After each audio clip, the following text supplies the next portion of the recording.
ಆತ್ಮೀಯ ವಿದ್ಯಾರ್ಥಿಗಳೇ, ಮತ್ತೊಮ್ಮೆ ನಿಮಗೆ ಕನ್ನಡದ ವ್ಯಾಕರಣದ ತರಗತಿಗೆ ಸ್ವಾಗತವನ್ನು ಕೋರುತ್ತಾ ಇವತ್ತು ಕ್ರಿಯಾಪದದ ಮುಂದಿನ ವಿಧಕ್ಕೆ ನಾವು ತೆರಳೋಣ.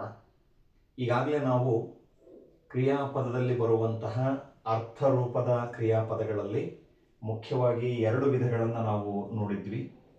ಒಂದು ವಿಧ್ಯರ್ಥಕ ಕ್ರಿಯಾಪದ, ಎರಡನೆಯದು ನಿಷೇಧಾರ್ಥಕ ಕ್ರಿಯಾಪದವನ್ನು ನೋಡಿದ್ವಿ ಹಿಂದಿನ ವಿಡಿಯೋದಲ್ಲಿ. ಈ ದಿವಸ ಮಕ್ಕಳೇ ನಾವು ಮೂರನೇದಾಗಿರ್ತಕ್ಕಂಥದ್ದು ಯಾವುದು, ಸಂಭವನಾರ್ಥಕ ಕ್ರಿಯಾಪದ ಅಂದರೆ ಹೇಗಿರುತ್ತೆ, ಅದು ಹೇಗೆ ರಚನೆಯಾಗುತ್ತೆ, ಉದಾಹರಣೆಗಳ ಜೊತೆಗೆ ನಾವು ಅದನ್ನು ಈ ದಿನದ ವಿಡಿಯೋದಲ್ಲಿ ನೋಡ್ತಾ ಹೋಗೋಣ.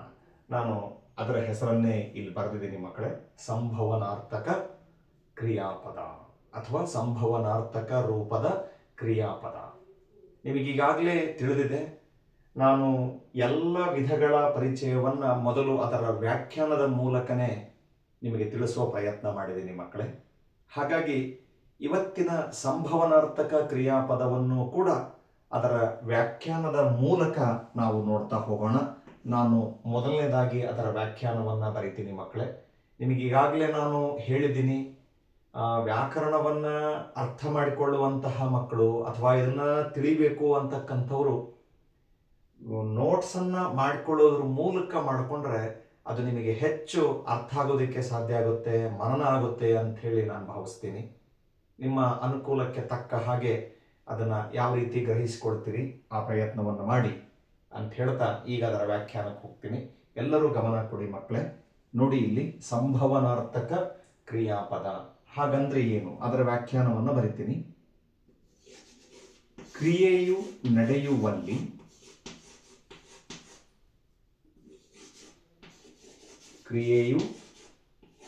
ನಡೆಯುವಲ್ಲಿ ಅಥವಾ ನಡೆಯುವಿಕೆಯಲ್ಲಿ, ಈ ಥರ ಕೂಡ ನಾವು ಅದನ್ನು ಹೇಳ್ಬೋದು. ಕ್ರಿಯೆಯು ನಡೆಯುವಿಕೆಯಲ್ಲಿ ಸಂಶಯ, ಈ ಪದ ಬಹಳ ಮುಖ್ಯ ಆಗುತ್ತೆ ಮಕ್ಕಳೇ, ಎಚ್ಚರದಲ್ಲಿರಲಿ, ನೆನಪಿರಲಿ. ಏನು, ಸಂಶಯ ಅಥವಾ ಇನ್ನೂ ಒಂದು ಪದ ಅದಕ್ಕೆ ಸರಿ ಹೊಂದುವ ಹಾಗೆ ಏನು ಹೇಳ್ಬೋದಪ್ಪ ಅಂತ ಹೇಳಿದ್ರೆ ಊಹೆ. ಕ್ರಿಯೆಯು ನಡೆಯುವಿಕೆಯಲ್ಲಿ ಸಂಶಯ ಅಥವಾ ಊಹೆ ತೋರುವಲ್ಲಿ, ಊಹೆಯನ್ನು ಅಥವಾ ಊಹೆ ತೋರುವಲ್ಲಿ ಧಾತುಗಳಿಗೆ, ಎಂತಹ ಪದಗಳಿಗೆ, ಧಾತುಗಳಿಗೆ ಆಖ್ಯಾತ ಪ್ರತ್ಯಯಗಳು ಸೇರಿ, ಆಖ್ಯಾತ ಪ್ರತ್ಯಯಗಳು ಸೇರಿ ಎಂಥವು ಕ್ರಿಯಾಪದಗಳು, ಸಂಭವನಾರ್ಥಕ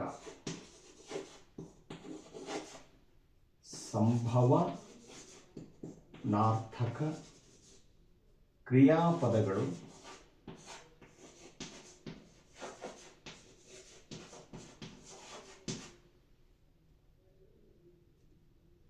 ಉಂಟಾಗುವವು.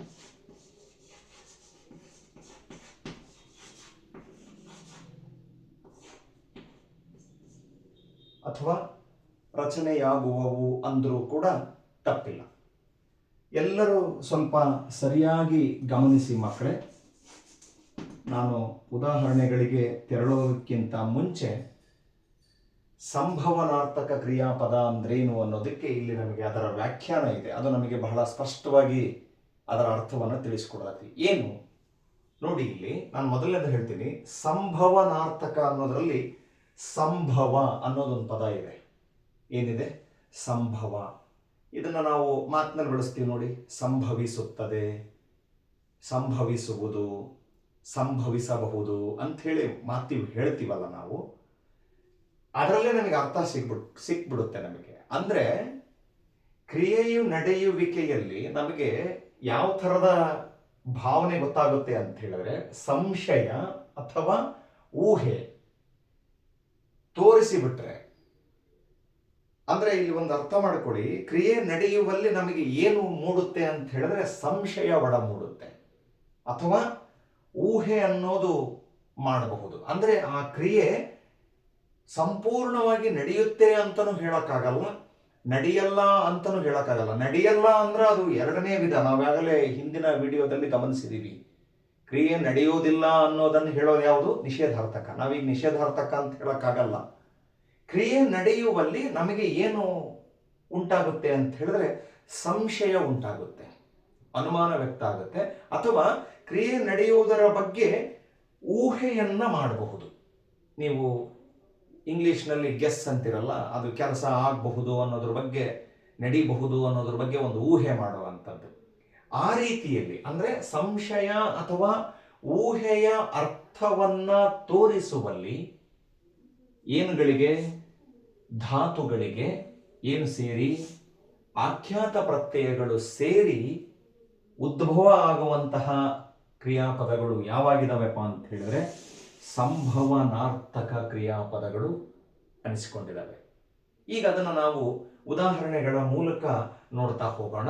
ನಾನಿಲ್ಲಿ ಒಂದು ಉದಾಹರಣೆಯನ್ನು ಬರಿತೀನಿ, ಸರಿಯಾಗಿ ಗಮನಿಸಿ ಮಕ್ಕಳೇ. ನೋಡಿ, ಬರಿಬೇಕಾದ್ರೆ ಗಮನಿಸಿ. ಮೊದಲು, ರಮೇಶನು ನಾಳೆ ಬಂದಾನು. ಅಬ್ಸರ್ವ್ ಮಾಡ್ತಾ ಇದ್ದೀರಾ ಮಕ್ಕಳೇ? ರಮೇಶನು ನಾಳೆ ಬಂದಾನು. ಈಗ ಕ್ರಿಯಾಪದ ನಮಗೆ ಗೊತ್ತಾಗ್ಬಿಟ್ಟಿದೆ, ವಾಕ್ಯದ ಕೊನೆಯಲ್ಲಿ ಅದು ಬಂದುಬಿಟ್ಟಿದೆ. ಬಂದಾನು ಅನ್ನೋದು ಏನಾಗಿದೆ? ಅದು ಕ್ರಿಯಾಪದ ಆಗಿದೆ. ಅದು ಎಂತಹ ಕ್ರಿಯಾಪದ ಆಗಿದೆ ಈಗಾಗಲೇ ಗೊತ್ತಿದೆ. ನಾವು ಯಾವುದಕ್ಕೆ ಉದಾಹರಣೆ ಕೊಡ್ತಾ ಇದ್ದೀವಿ? ಸಂಭವನಾರ್ಥಕ ಕ್ರಿಯಾಪದಕ್ಕೆ ಉದಾಹರಣೆ ಕೊಡ್ತಾ ಇದ್ದೀವಿ. ನೀವೀಗ ವಾಕ್ಯವನ್ನ ಗಮನಿಸಿಬಿಟ್ರೆ ಗೊತ್ತಾಗುತ್ತೆ. ರಮೇಶ ನಾಳೆ ಬರ್ತಾ ಇದ್ದಾನೆ, ಆದರೆ ಬರೋದ್ರ ಬಗ್ಗೆ ಖಚಿತತೆ ಇಲ್ಲ. ನಾಳೆ ಬಂದಾನು ಅಂದ್ರೆ ನಮಗೆ ಏನನ್ನ ಉಂಟು ಮಾಡುತ್ತೆ? ಸಂಶಯವನ್ನ ಉಂಟು ಮಾಡುತ್ತೆ. ಅಥವಾ ರಮೇಶ ನಾಳೆ ಬರೋದ್ರ ಬಗ್ಗೆ ಊಹೆಯನ್ನ ವ್ಯಕ್ತಪಡಿಸಬಹುದು. ಅಂದ್ರೆ ರಮೇಶ ನಾಳೆ ಊರಿಂದ ಇಲ್ಲಿ ಇನ್ನೊಂದು ಇರುವಂತಹ ಜಾಗ ಬರಬಹುದು, ನಾಳೆ ಬಂದಾನು ಅಂದ್ರೆ ಆತ ಬರೋದರಲ್ಲಿ ಊಹೆಯನ್ನ ವ್ಯಕ್ತಪಡಿಸ್ಬೋದು ಅಥವಾ ಸಂಶಯವನ್ನ ವ್ಯಕ್ತಪಡಿಸ್ಬೋದು. ಹಾಗಾಗಿ ಈ ಕ್ರಿಯಾಪದ ನಿಮಗೆ ಈಗ ಅರ್ಥ ಆಯಿತು ಅಂತ ಗಮನಿಸ್ತೀನಿ ನಾನು. ಬಂದಾನು ಅನ್ನೋದು ಏನನ್ನ ತೋರಿಸ್ತತಿ ನಮಗೆ? ಸಂಭವನಾರ್ಥಕ, ಸಂಭವಿಸಬಹುದು ಅನ್ನೋದ್ರ ಬಗ್ಗೆ ನಮಗೆ ಅದು ಸಂಶಯವನ್ನು ಉಂಟು ಮಾಡುವಂತಹ ಕ್ರಿಯಾಪದವಾಗಿದೆ. ನೋಡಿ, ರಮೇಶನು ನಾಳೆ ಬಂದಾನು. ಹಾಗಾದ್ರೆ ಇಲ್ಲಿ ಈ ಕ್ರಿಯಾಪದ ಧಾತುವಿನ ಜೊತೆಗೆ ಅಖ್ಯಾತ ಪ್ರತ್ಯಯ ಸೇರಿ ಹೇಗೆ ರಚನೆಯಾಗಿದೆ ಅನ್ನೋದನ್ನಾದ್ರೆ, ಬಂದಾನು ಅನ್ನೋದರಲ್ಲಿ ಇರುವಂತಹ ಧಾತು ಏನು? ನಿಮ್ಮೆಲ್ಲರಿಗೂ ಕೂಡ ಗೊತ್ತಿರಬಹುದು, ಬರು. ಏನು? ಬರು. ಬರು ಅನ್ನುವಂತಹ ಧಾತಿಗೆ ಬಂದಾನು ಅಂತ ಆಗ್ಬೇಕಪ್ಪ ಅಂತಂದ ಹೇಳಿದ್ರೆ ಮುಂದ ಆನು. ಅನು ಅಲ್ಲ ಮಕ್ಕಳೇ. ನಾನು ಈ ಹಿಂದಿನ ವಿಧಗಳಲ್ಲಿ ಅನು ಅನ್ನುವಂಥದ್ದು ಕೂಡ ಬಂದಿತ್ತು. ಇಲ್ಲಿ ಅನು ಅಂದಾಗ ರಸ್ವ ಸ್ವರ ಆ ಬಂದಿತ್ತು, ಆದರೆ ಇಲ್ಲಿ ನಾನು ದೀರ್ಘ ಸ್ವರ ಆ ಬರೆದಿದ್ದೀನಿ. ಬಂದಾನು ಅಂತ ಆಗ್ಬೇಕಾದ್ರೆ, ದೀರ್ಘ ಆಗ್ಬೇಕಾದಾಗ ಬರು ಅನ್ನುವಂತಹ ಧಾತುವಿನ ಜೊತೆಗೆ ಆನು ಅನ್ನುವಂತಹ ಅಖ್ಯಾತ ಪ್ರತ್ಯಯ ಸೇರ್ಕೊಂಡಿದೆ. ಅವಾಗ ಆ ಪದ ಏನಾಯಿತು? ಬಂದಾನು. ಬಂದಾನು ಅನ್ನೋದು ಅಲ್ಲಿ ನಮಗೆ ಸಂಭವನಾರ್ಥಕ. ಸಂಭವಿಸಬಹುದು, ಸಂಭವಿಸದೇ ಇರಬಹುದು. ನಮಗೆ ಸಂಶಯ, ಅನುಮಾನ ಅಥವಾ ಊಹೆಗೆ ನಮಗದು ಎಡೆ ಮಾಡಿಕೊಡುತ್ತೆ. ನಾನು ಇದನ್ನೇ ಈಗ ಬೇಕಾದ್ರೆ ಸ್ತ್ರೀಲಿಂಗ ರೂಪದಲ್ಲೂ ಕೂಡ ನೀವು ಗಮನಿಸಬಹುದು. ನಾನು ಬೇರೆ ಉದಾಹರಣೆಯನ್ನ ಇಲ್ಲಿ ಹೆಸರನ್ನೇ ಬದಲಾವಣೆ ಮಾಡಿಬಿಡ್ತೀನಿ ನಾನು. ಏನ್ ಮಾಡ್ಬೋದು? ಸೀತೆಯು ನಾಳೆ ಬಂದಾಳು. ವ್ಯತ್ಯಾಸ ಹೆಂಗಾಗುತ್ತೆ ಗಮನ ಅರ್ಥ ಮಾಡ್ಕೊಳಕತ್ತಿರಲ್ಲ. ಸೀತೆ ನಾಳೆ ಬಂದಾಳು. ಹೇಗೆ? ಬಂದಾಳು ಅಂದಾಗ ಅಲ್ಲಿ ಬರು ಸ್ತ್ರೀಲಿಂಗ ರೂಪ ಬಂದಾಗ ಅಲ್ಲೇನಾಯ್ತಪ್ಪ ಅಂತಂದು ಹೇಳಿದ್ರೆ ಆಳು. ಬಂದಾಳು ಅಂದ್ರೆ ಸೀತೆ ನಾಳೆ ಬರೋದು ನಮಗೆ ಸಂಶಯವನ್ನ ವ್ಯಕ್ತಪಡಿಸ್ತತಿ. ಅಥವಾ ನಾಳೆ ಸೀತೆ ಬರೋದನ್ನ ಏನನ್ನ ಮಾಡಬಹುದು? ಊಹೆಯನ್ನ ಮಾಡೋದಕ್ಕೆ ದಾರಿ ಮಾಡಿಕೊಡ್ತದೆ. ಅರ್ಥ ಆಗ್ತಿದೆ ಅಂತ ನಾನು ಅನ್ಕೊಳ್ತಾ ಇದ್ದೀನಿ. ಅದೇ ರೀತಿಯಲ್ಲೇ ಇದನ್ನು ಬಹುವಚನಕ್ಕೂ ಕೂಡ ನಾವು ಬದಲಾಯಿಸಬಹುದು ಬೇಕಾದರೆ. ಹೇಗೆ? ಮಕ್ಕಳು ನಾಳೆ ಬಂದಾರು. ವ್ಯತ್ಯಾಸ ಗಮನಿಸ್ತಿರಲ್ಲ. ಮಕ್ಕಳು ನಾಳೆ ಬಂದಾರು. ಬಂದಾರು ಅಂತಂದಾಗ ಇಲ್ಲಿ ಆರು ಅನ್ನುವಂತಹ ಪದವನ್ನ ಬಳಸ್ತೀವಿ. ಮತ್ತೆ ಆರು ಅಂದ್ರೆ ಸಂಖ್ಯಾವಾಚಕ ಅಲ್ಲ. ನಾಮಪದಗಳಲ್ಲಿ ಸಂಖ್ಯಾವಾಚಕ ಅನ್ನೋದೊಂದು ವಿಧ ಬರುತ್ತೆ, ಅದಲ್ಲ. ಇಲ್ಲಿ ಆರು ಅನ್ನೋದೇನಾಗಿದೆ, ಆಖ್ಯಾತ ಪ್ರತ್ಯಯವಾಗಿ ಬಳಕೆಯಾಗಿದೆ. ಅಂದ್ರೆ ಬಹುವಚನ ರೂಪಕ್ಕೆ ಹೊಂದಿಕೆಯಾಗುವಂಥದ್ದು. ನೋಡಿರ್ಬೇಕಾರ ಏನು, ನಮ್ಮ ಮನೆಗೆ ನಾಳೆ ಬೀಗರು ಬಂದಾರು. ಬೀಗರು ಬಂದಾರು. ಬಂದಾರು ಬಹುವಚನ ರೂಪದಲ್ಲಿ ಆರು ಅನ್ನುವಂತಹ ಪದವನ್ನ, ಆಖ್ಯಾತ ಪದವನ್ನು ನಾವು ಬಳಸ್ತಾ ಹೋಗ್ತೀವಿ. ಈಗ ನಿಮಗೆ ಅರ್ಥ ಆಗ್ತಿದೆ ಅಂತ ಅನ್ಕೊಳ್ತಾ ಇದ್ದೀನಿ. ಬಂದಾನು ಅನ್ನೋದು ಯಾವ ರೂಪದ ಕ್ರಿಯಾಪದ ಆಗುತ್ತೆ? ಅದು ಸಂಭವನಾರ್ಥಕ ರೂಪದ ಕ್ರಿಯಾಪದವಾಗುತ್ತೆ. ಹಾಗೇನೆ ಇನ್ನು ಒಂದು ಉದಾಹರಣೆಯನ್ನ ನಾನು ಕೊಡ್ತೀನಿ, ಗಮನ ಕೊಡಿ. ಸುರೇಶನು, ಗಮನ ಕೊಡಿ, ಸುರೇಶನು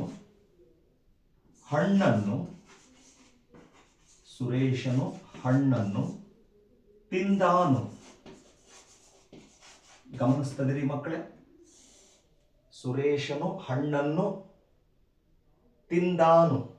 ಅಲ್ಲಿ ನೋಡಿ, ತಿಂದಾನು ಅನ್ನೋದು ಕ್ರಿಯಾಪದ. ಅದು ಎಂತಹ ಕ್ರಿಯಾಪದವಾಗಿದೆ? ಸಂಭವನಾರ್ಥಕ ರೂಪದ ಕ್ರಿಯಾಪದ. ತಿಂದಾನು, ನೀವು ಆ ವಾಕ್ಯ ಗಮನಿಸಿಬಿಟ್ರೆ ಅರ್ಥ ಆಗಿಬಿಡುತ್ತೆ. ಹಣ್ಣನ್ನ ಸುರೇಶನು ತಿನ್ನುವಲ್ಲಿ ಸಂಶಯ ನಮಗೆ ವ್ಯಕ್ತ ಆಗುತ್ತೆ. ಅರ್ಥ ಆಗ್ತಿದೆಯಲ್ಲ? ತಿಂದಾನು. ಹಾಗಾದ್ರೆ ಇಲ್ಲಿ ಪದ ಹೆಂಗ ರಚನೆ ಆಯಿತು? ತಿಂದಾನು ಅನ್ನೋದ್ರಲ್ಲಿ ಇರುವಂತಹ ಧಾತು ಏನು ಅಂತ ಹೇಳಿದ್ರೆ ತಿನ್ನು. ಅರ್ಥ ಮಾಡ್ಕೊಳ್ತೀರಿ ಅಂತ ಅಂದ್ಕೊಂಡಿದ್ದೀನಿ. ಹಾಗೇನೆ ಅದರ ಜೊತೆಗೆ ಪುಲ್ಲಿಂಗ ರೂಪಕ್ಕೆ ಹೊಂದಿಕೆಯಾಗುವಂತೆ ಏನು ಸೇರಿದೆ? ಆನು, ತಿಂದಾನು.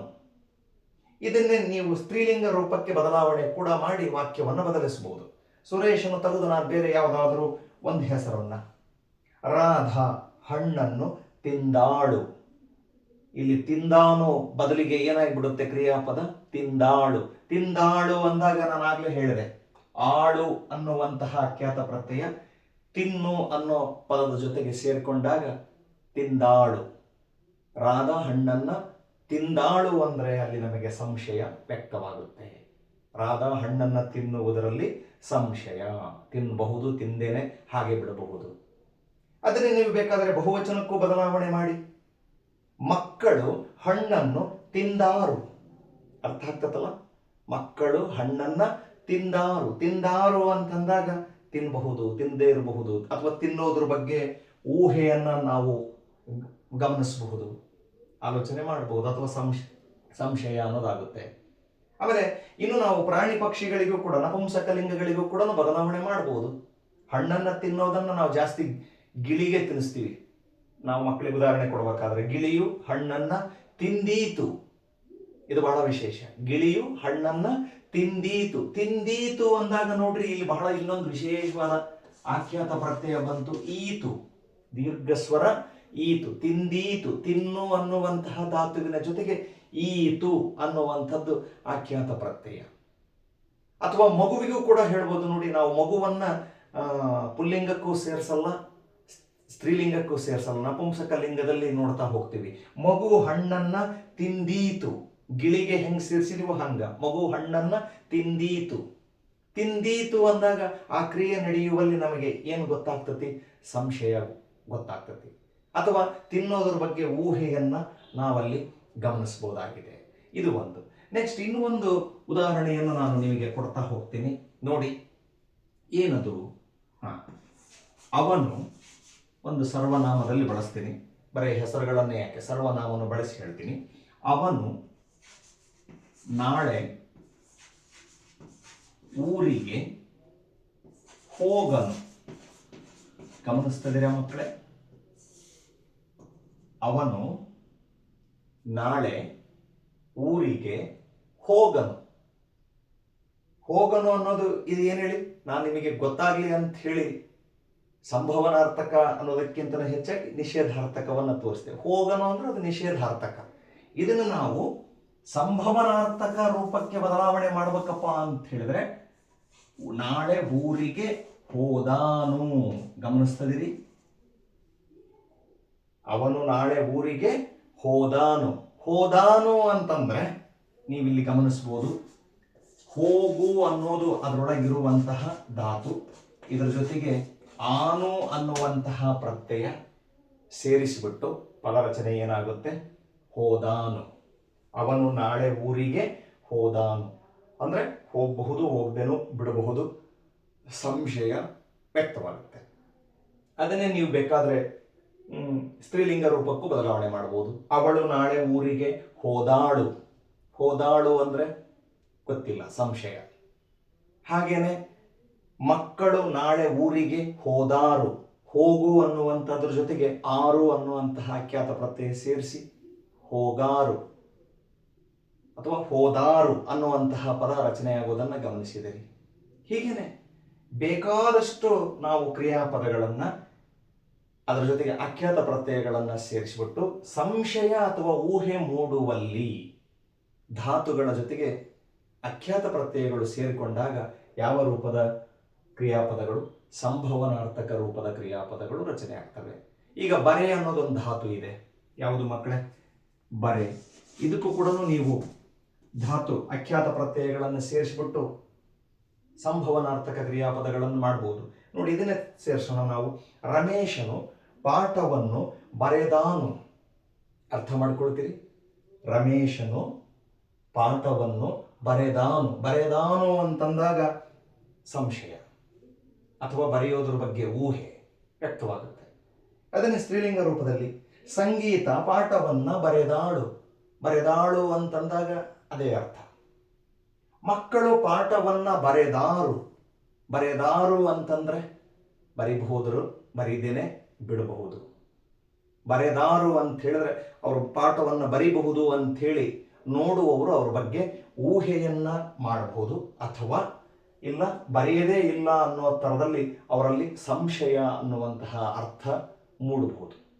ಹಾಗಾಗಿ ಮಕ್ಕಳೇ, ನಿಮಗೆಲ್ಲರಿಗೂ ಕೂಡ ಈ ಕ್ರಿಯಾಪದದ ವಿಧ ಅರ್ಥ ಆಯಿತು ಅಂತ ಹೇಳಿ ನಾನು ಭಾವಿಸ್ತೀನಿ. ಅಂದರೆ ಕ್ರಿಯೆಯು ನಡೆಯುವಿಕೆಯಲ್ಲಿ, ಅಂದರೆ ಕೆಲಸ ನಡೆಯುವಾಗ ಅಥವಾ ನಡೆಯುವಂತಹ ಸಂದರ್ಭದಲ್ಲಿ ನಮಗೆ ಸಂಶಯ ಅಥವಾ ಊಹೆ ಒಡಮೂಡುವ ರೀತಿಯಲ್ಲಿ ಧಾತುಗಳಿಗೆ ಏನು ಸೇರಿ ಆಖ್ಯಾತ ಪ್ರತ್ಯಯಗಳು ಸೇರಿ ರಚನೆಯಾಗುವಂತಹ ಪದಗಳೇ ಎಂಥವಾಗಿದ್ದಾವೆ? ಸಂಭವನಾರ್ಥಕ ಕ್ರಿಯಾಪದಗಳಾಗಿ ನಮಗೆ ಕಂಡು ಬರ್ತವೆ, ಉಂಟಾಗ್ತವೆ. ಈಗ ಇದೇ ಒಂದು ಧಾತುವನ್ನು ನೀವು ಏನು ಮಾಡ್ಬೋದು ಅಂತ ಹೇಳಿದ್ರೆ ಮೂರೂ ರೀತಿಯ ಕ್ರಿಯಾಪದಗಳಿಗೆ ಬದಲಾವಣೆಯನ್ನು ಮಾಡಿ ನೀವು ಬರಿಬಹುದು. ಪರೀಕ್ಷೆಗೆ ಕೇಳ್ತಿರ್ತಾನೆ ಮಕ್ಕಳೇ. ಹಾಗಾಗಿ ನಾನು ನಿಮಗೊಂದು ಕಿವಿ ಮಾತು ಹೇಳ್ತೀನಿ. ಯಾವುದಾದ್ರೂ ಒಂದು ಧಾತು ತಗೊಳ್ಳಿ, ಆ ಧಾತುವನ್ನು ತಗೊಂಡು ವಿಧ್ಯರ್ಥಕ ರೂಪಕ್ಕೂ ಬದಲಾಯಿಸ್ರಿ, ಹಾಗೇನೆ ನಿಷೇಧಾರ್ಥಕ ಕ್ರಿಯಾಪದಕ್ಕೂ ಬದಲಾಯಿಸ್ರಿ, ಹಾಗೇನೆ ಸಂಭವನಾರ್ಥಕ ಕ್ರಿಯಾಪದಕ್ಕೂ ನೀವು ಬದಲಾಯಿಸೋದನ್ನ ಒಂದು ಸ್ವಲ್ಪ ಹಾಗೆ ಬಿಡುವಿನ ವೇಳೆಯಲ್ಲಿ ಪ್ರಯತ್ನಗಳನ್ನು ಮಾಡಿದರೆ ಅದು ಹೆಚ್ಚು ನಿಮಗೆ ಪರೀಕ್ಷೆಗೆ ಸಹಾಯಕ ಆಗುತ್ತೆ. ಎಕ್ಸಾಂಪಲ್ ಬೇಕಾದರೆ ನಾನು ತೋರಿಸ್ತೀನಿ ನೋಡಿ. ಏನು ಬರೆ ಅನ್ನೋದೇ ತಗೊಳ್ಳಿ. ಮೊದಲು ವಿಧ್ಯರ್ಥಕ ರೂಪ ಅಲಿ ಅನ್ನುವಂತಹ ಪ್ರತ್ಯಯ ಬರೋದನ್ನು ನೀವು ಅಲ್ಲಿ ಗಮನಿಸಿದ್ರಿ. ಈಗ ನೋಡಿ, ಬರೆ ಅನ್ನೋದು ಮಕ್ಕಳು ಪಾಠವನ್ನ ಬರೆಯಲಿ. ಆಜ್ಞೆ, ಅಪ್ಪಣೆ ರೀತಿಯಲ್ಲಿ ನಾನು ಅಲ್ಲಿ ಕೆಲವಾರು ಪದಗಳನ್ನು ಹೇಳಿದ್ದೆ, ನೆನಪೈತಲ್ಲ? ಬರೆ ಅನ್ನೋ ಧಾತುವಿಗೆ ಅಲ್ಲಿ ಸೇರಿಸಿದಾಗ ಮಕ್ಕಳು ಪಾಠವನ್ನ ಬರೆಯಲಿ. ಬರೆಯಲಿ ಅನ್ನುವಂಥದ್ದು ಯಾವ ರೂಪಕ್ಕೆ ಬಂದ್ಬಿಡ್ತತಿ? ವಿಧ್ಯರ್ಥಕ ರೂಪ, ಮೊದಲನೇ ವಿಧ. ಈಗ ಅದೇ ಬರೆ ಅನ್ನೋ ಧಾತುವನ್ನ ತಗೊಂಡು ನಾವು ನಿಷೇಧಾರ್ಥಕ ರೂಪಕ್ಕೆ ಬರೀಬಹುದು, ಬದಲಾಯಿಸಬಹುದು. ಮಕ್ಕಳು ಪಾಠವನ್ನ ಬರೆಯರು, ಅಥವಾ ರಮೇಶ ಪಾಠವನ್ನ ಬರೆಯನು. ಅಂದ್ರೆ ಬರೆಯೋದಿಲ್ಲ, ಕೆಲಸ ಅನ್ನೋದು ನಡೆಯೋದಿಲ್ಲ.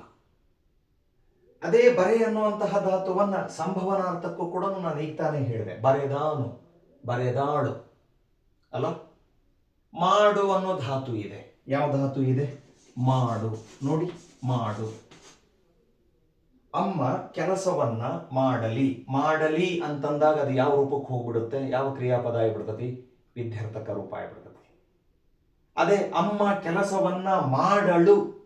ಮಾಡಳು ಅಂದ್ರೆ ಮಾಡೋದಿಲ್ಲ, ಕ್ರಿಯೆ ನಡೆಯೋದಿಲ್ಲ. ಕ್ರಿಯೆ ನಡೆಯೋದಿಲ್ಲ ಅನ್ನೋದನ್ನ ಹೇಳೋದು ಯಾವ ರೂಪ? ನಿಷೇಧಾರ್ಥಕ ರೂಪ. ಅಮ್ಮ ಕೆಲಸವನ್ನ ಮಾಡಿಯಾಳು, ಅಪ್ಪ ಕೆಲಸವನ್ನ ಮಾಡಿಯಾಳು, ಮಕ್ಕಳು ಕೆಲಸವನ್ನ ಮಾಡಿಯಾರು ಅನ್ನೋದು ಯಾವ ರೂಪಕ್ಕೆ ಬಂದ್ಬಿಡ್ತತಿ? ಸಂಭವನಾರ್ಥಕ ರೂಪಕ್ಕೆ ಬಂದ್ಬಿಡ್ತತಿ. ಹಾಗೆ ನೀವು ಒಂದು ಧಾತುವನ್ನು ತಗೊಂಡು ಮೂರೂ ರೀತಿಯ ಕ್ರಿಯಾಪದಗಳಿಗೆ ನೀವು ಅವುಗಳನ್ನು ಹೊಂದಾಣಿಕೆಯಾಗುವ ರೀತಿಯಲ್ಲಿ ಪದಗಳನ್ನು ಬರೆಯೋ ಪ್ರಯತ್ನ ಮಾಡಬೇಕು. ಆವಾಗ ಪರೀಕ್ಷೆಯಲ್ಲಿ ಯಾವ ರೂಪದಲ್ಲಿ ಕ್ರಿಯಾಪದವನ್ನು ಕೊಟ್ಟರೂ ಕೂಡ ನೀವು ಸರಳವಾಗಿ ಗುರುತಿಸಿಬಿಡ್ತೀರಿ, ಬರೆಯೋದಕ್ಕೆ ಸಾಧ್ಯವಾಗುತ್ತೆ. ಹಾಗೆಯೇ ಪರೀಕ್ಷೆಯಲ್ಲಿ ಇದು ಮೂರರಲ್ಲಿ ಯಾವುದು ಬೇಕಾದರೂ ಕೇಳಬಹುದು. ವಿದ್ಯಾರ್ಥಕ ರೂಪ ಬೇಕಾದರೂ ಕೇಳಬಹುದು, ನಿಷೇಧಾರ್ಥಕ ರೂಪದನಾದರೂ ಕೇಳಬಹುದು, ಅಥವಾ ಸಂಭವನಾರ್ಥಕ ರೂಪನಾದರೂ ಕೇಳಬಹುದು. ಉದಾಹರಣೆಗೆ ಇಲ್ಲೊಂದು ಹೇಳ್ತೀನಿ ನೋಡಿ, ನೋಡಲಿ. ನೀವೆಲ್ಲರೂ ಗಮನಿಸ್ತಿದ್ದೀರಿ ಅಂತ ಅಂದ್ಕೊಳ್ತೀನಿ ನಾನು. ಯಾವ ಪದ? ನೋಡಲಿ. ಕೊಟ್ಬಿಡ್ತಾನೆ ಎಕ್ಸಾಮಿಗೆ. ನೋಡಲಿ ಈ ಕ್ರಿಯಾಪದವು ಯಾವ ರೂಪದ ವಿಧವಾಗಿದೆ? 4 ಆಪ್ಷನ್ಗಳನ್ನು ಇವನೇ ಕೊಡ್ತಾನೆ. ವಿದ್ಯಾರ್ಥಕ ಕ್ರಿಯಾಪದ, ನಿಷೇಧಾರ್ಥಕ, ಸಂಭವನಾರ್ಥಕ. ನಿಮ್ಮನ್ನು ಇನ್ನೊಂದಿಷ್ಟು ತಬ್ಬಿಬ್ಬು ಮಾಡೋದಕ್ಕೆ ವರ್ತಮಾನ ಕಾಲನೋ ಭೂತಕಾಲನೋ ಅವ್ಯಾವ ಕೊಡ್ತಾನೆ. ಅವು ಕೊಡಂಗಿದ್ರೆ ಇಲ್ಲಿ ನಮಗೆ ಕಾಲಸೂಚಕ ಪ್ರತ್ಯಯಗಳು ಸೇರಬೇಕು. ಅದಿಲ್ಲ ಇಲ್ಲಿ. ಬರೀ ಧಾತು ಮತ್ತು ಅಖ್ಯಾತ ಪ್ರತ್ಯಯಗಳಿಂದ ಏನಾಗಿದ್ದಾವೆ? ಅರ್ಥರೂಪದ ಕ್ರಿಯಾಪದಗಳಾಗಿದ್ದಾವೆ. ಗೊಂದಲ ಮಾಡೋದಕ್ಕೆ ಹೆಂಗೆಲ್ಲ ಮಾಡ್ತಾರೆ. ನಾವು ಸ್ಪಷ್ಟತೆಯಿಂದ ವಿಷಯವನ್ನು ತಿಳಿದಿದ್ರೆ ಉತ್ತರವನ್ನು ಗುರುತಿಸಿಬಿಡ್ತೀವಿ. ಈಗ ನೋಡಿ, ನೋಡಲಿ ಅನ್ನೋದರಲ್ಲಿ ನೋಡು ಅನ್ನೋ ಧಾತುವಿಗೆ ಅಲಿ ಅನ್ನುವಂತಹ ಅಖ್ಯಾತ ಪ್ರತ್ಯಯ ಸೇರೈತಿ. ಅವಾಗ ಇದು ಯಾವ ರೂಪದ ಕ್ರಿಯಾಪದ ಆಗುತ್ತೆ ಅಂತ ಹೇಳಿದ್ರೆ ವಿದ್ಯಾರ್ಥಕ ರೂಪದ ಕ್ರಿಯಾಪದವಾಗುತ್ತೆ. ಅದನ್ನೇ ಆ ನೋಡು ಅನ್ನೋ ಧಾತುವನ್ನ ಸೇರಿಸಿ ಅದಕ್ಕೆ ಅದ ಸೇರಿಸಿಬಿಟ್ರೆ ನೋಡದ ಏನ್ ಪದ ರಚನೆ ಆಗುತ್ತೆ? ನೋಡದ. ನೋಡದ ಅನ್ನೋದು ಎಲ್ಲಿಗೆ ಹೋಗುತ್ತೆ?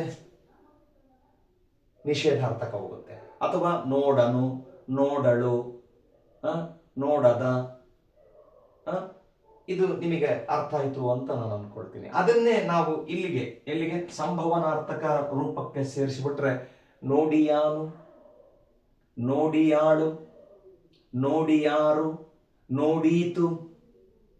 ಮಗು ಚಿತ್ರವನ್ನ ನೋಡೀತು ಅಂತ ಹೇಳಿದ್ರೆ ನಮಗೆ ಅಲ್ಲಿ ಸಂಶಯ ವ್ಯಕ್ತ ಆಗೋದನ್ನ ಗಮನಿಸಬಹುದು. ಹಾಗಾಗಿ ಇವು ಅರ್ಥರೂಪದ ಕ್ರಿಯಾಪದಗಳಲ್ಲಿ ಬಹಳ ಮುಖ್ಯವಾಗಿರ್ತಕ್ಕಂತಹ 3 ವಿಧಗಳು ಮಕ್ಕಳೇ. ಇವತ್ತಿನ ಈ ವಿಡಿಯೋದಲ್ಲಿ ನೀವು 3ನೆಯ ವಿಧ ಅಂದರೆ ಸಂಭವನಾರ್ಥಕ ಕ್ರಿಯಾಪದವನ್ನು ಸಂಪೂರ್ಣವಾಗಿ ಮನನ ಮಾಡಿಕೊಂಡ್ರಿ ಅಂಥೇಳಿ ನಾನು ಭಾವಿಸಿದ್ದೀನಿ. ಇಲ್ಲಿಗೆ ಆ ಕ್ರಿಯಾಪದದ ವಿಧಗಳು ಮುಕ್ತಾಯ ಆದಂಗೆ ಮುಂದಿನ ವಿಡಿಯೋದಲ್ಲಿ ನಾನು ಮತ್ತೊಂದು ವ್ಯಾಕರಣಾಂಶದ ಜೊತೆಗೆ ನಿಮ್ಮನ್ನು ಸಿಗ್ತೀನಿ ಅಂತ ಹೇಳಿ ಮಾತನ್ನು ಹೇಳ್ತಾ, ಇಲ್ಲಿವರೆಗೂ ಯಾರು ಈ ಎಲ್ಲ ನನ್ನ ವಿಡಿಯೋಗಳನ್ನು ನೋಡ್ತಾ ಇದ್ದೀರಿ, ಕೇವಲ ನೋಡೋದು ಮಾತ್ರ ಅಲ್ಲ, ನನ್ನ GMV ಚಾನಲ್ ಅನ್ನುವಂಥದ್ದನ್ನು ಸಬ್ಸ್ಕ್ರೈಬ್ ಮಾಡಿ, ಇಷ್ಟವಾದಲ್ಲಿ ಲೈಕ್ ಮಾಡಿ, ನಿಮ್ಮ ಪ್ರೀತಿ ಪಾತ್ರರಿಗೆ, ಅದರಲ್ಲೂ ಬಹಳ ಮುಖ್ಯವಾಗಿ ನಾನು ವಿನಂತಿ ಮಾಡಿಕೊಡೋದು ವಿದ್ಯಾರ್ಥಿಗಳಿಗೆ ಇದನ್ನು ಶೇರ್ ಮಾಡಿ ಅಂಥೇಳಿ ನಾನು ಕೇಳ್ಕೊಳ್ತೀನಿ. ಅದು ಎಲ್ಲೋ ಒಂದು ಕಡೆಗೆ ಅವರಿಗೆ ಎಕ್ಸಾಮಿಗೆ ಅಥವಾ ಪರೀಕ್ಷೆಗೆ ಅನುಕೂಲ ಆದರೆ ಭಾಳ ಒಳ್ಳೆಯದು ಅನ್ನೋದನ್ನು ಹೇಳ್ತಾ, ಇಲ್ಲಿಯವರೆಗೂ ವಿಡಿಯೋ ನೋಡಿದ್ದಕ್ಕೆ ತಮ್ಮೆಲ್ಲರಿಗೂ ಕೂಡ ವಂದನೆಗಳನ್ನು ಅರ್ಪಿಸ್ತಾ ಇದ್ದೀನಿ.